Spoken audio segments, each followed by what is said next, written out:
Hey, so this has been quite the roller coaster of a week. Obviously, right now I'm in a hotel, and by the time that you see this video, I will already be home.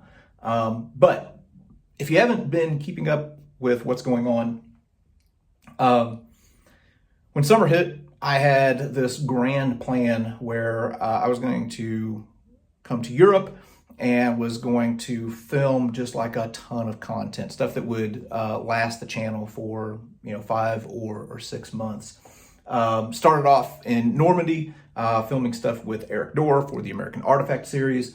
Also filmed some stuff with Band of Brothers actors from We Happy Few 506 and some other history creators on YouTube. Had an amazing time. Got some crazy cool content laid down, and was there for the 79th anniversary of D-Day, or at least the lead up to it. And then the plan was Eric was going to go home. I was going to go to Athens or to Greece and film some ancient history content, because that's kind of a gap here on the channel. And then I was going to come back to France and Belgium, was going to film with Paul and Lucy from World War I TV, going to go back down to Normandy, film some stuff down there with Paul. And as you know, my trip has been cut short because when I got to Athens, some thief broke into my rental vehicle and stole all of my gear, along with a whole bunch of other stuff while we were parked at an Airbnb. Long story short, we parked, weren't exactly sure that we were in the right place, so we went to check it out real quick. Gone maybe 15 minutes by the time we got back.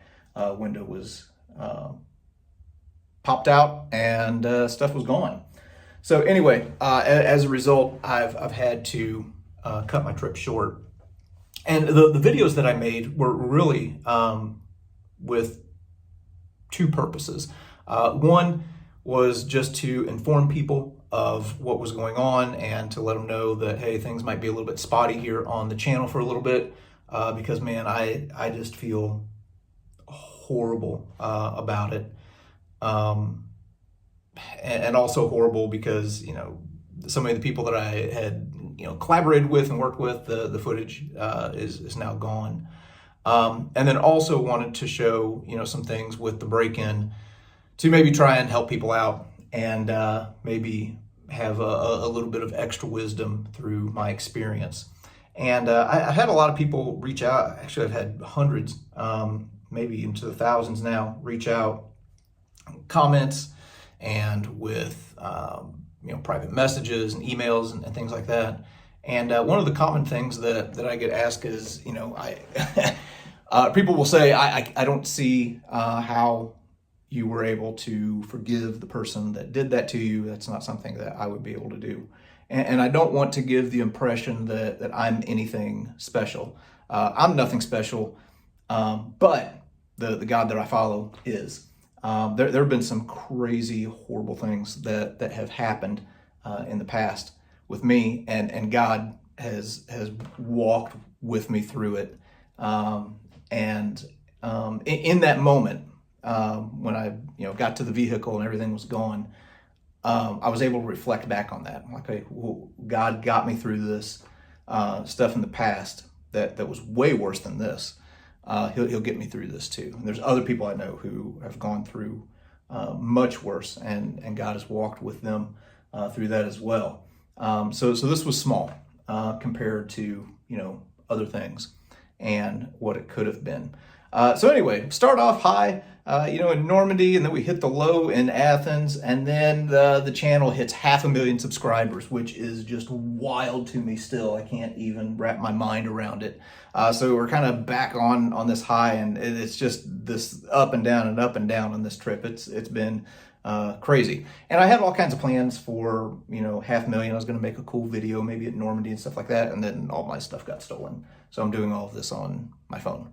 But anyway, I'm going to circle back around to that in just a moment. But there are a few other things with the theft that I want to want to address, and then I'm going to leave that behind and be done with it. The outpouring of support after I posted those videos was unexpected and humbling. And I think it would be physically impossible for me to respond to every single comment and everything that was left. And what really shocked me was when people started like donating. That's not why I made the videos. It wasn't supposed to be like a poor me story or help me out or anything like that. But people really had some nice things to say and were very generous. When I called Eric Dorr, he said, because I felt so horrible that we had lost all the stuff that we had shot. And he said, man, don't worry about it. He said, we'll go back, we'll do it again. And he said, I'm going to, replace all your gear. And of course I refused him on that. And I've had tons of other people who have just said, hey, I've got this camera, that camera, you can borrow it, you can have it. I had a lot of people asking about starting a GoFundMe, and I just told them, don't worry about it. As long as just the fact that you're watching the channel and sharing it with others is more than I could have ever asked for. And then Chris Mowry from Vlogging Through History started a GoFundMe without me knowing, and it got really, really crazy. And I'm still kind of slack-jawed over the generosity that people have shown. So thank you. I just don't know what else to say. The generosity that people have shown has just blown me away. And in that first video, just in the same way that I said that God has extended me a lot of grace, so how can I not extend that grace to other people? I feel the same way about generosity. I feel that God has been exceedingly generous to me, and people have been exceedingly generous to me. So I want to take that and in turn be generous to others. Now, I'm still kind of spinning right now and getting things figured out, but there are a lot of other up-and-coming history YouTube channels that I'm going to start supporting financially. There are some other things that I want to do to be generous to others in the same way that people have been generous to me.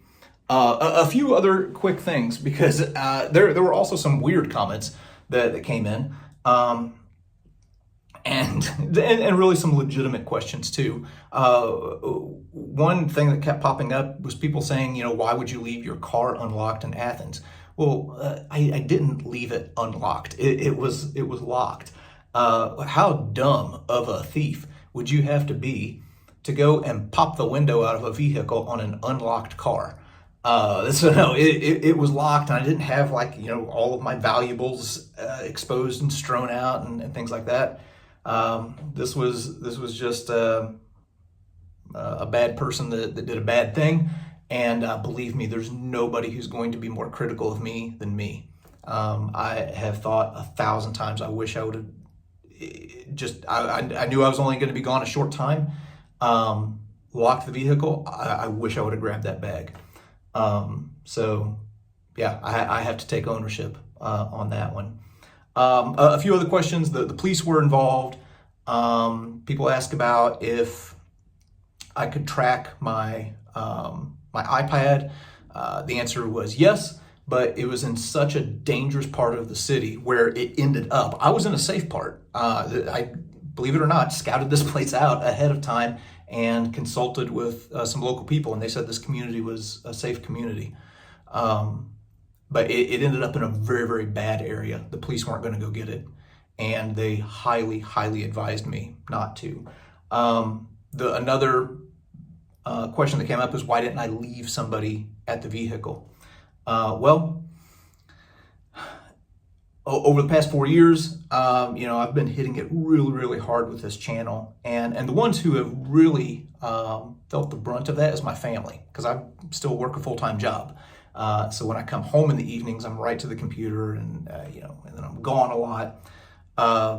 So part of this trip, the Greece portion, my family, my wife and 2 girls, were going to come out and join me, and they were going to get to travel with me, which they don't ever get to do. So anyway, the answer as to why I didn't leave somebody at the vehicle, I'm not going to leave my wife and kids there, because if I would have done that, maybe it would have served as a deterrent for the thief, or maybe it could have been much worse. But anyway, everything happens for a reason, and I know that good will come out of this too. And speaking of good, 500,000 subscribers. Holy smokes! I still can't even wrap my mind around that.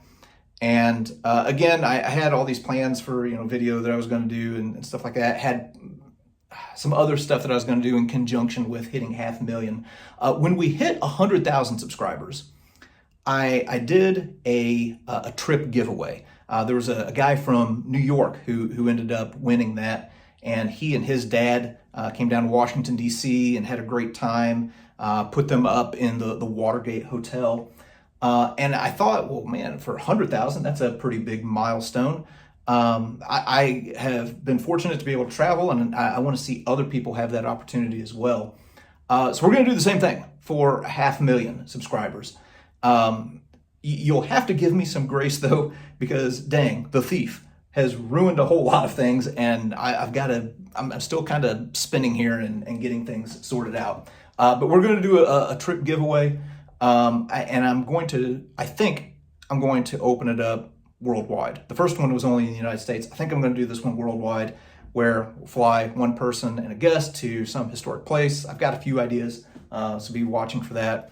And make sure that they have a really good time, just as an expression of my thanks for what you all do, to watch this channel and help spread history on YouTube, and help to make this make it what it is.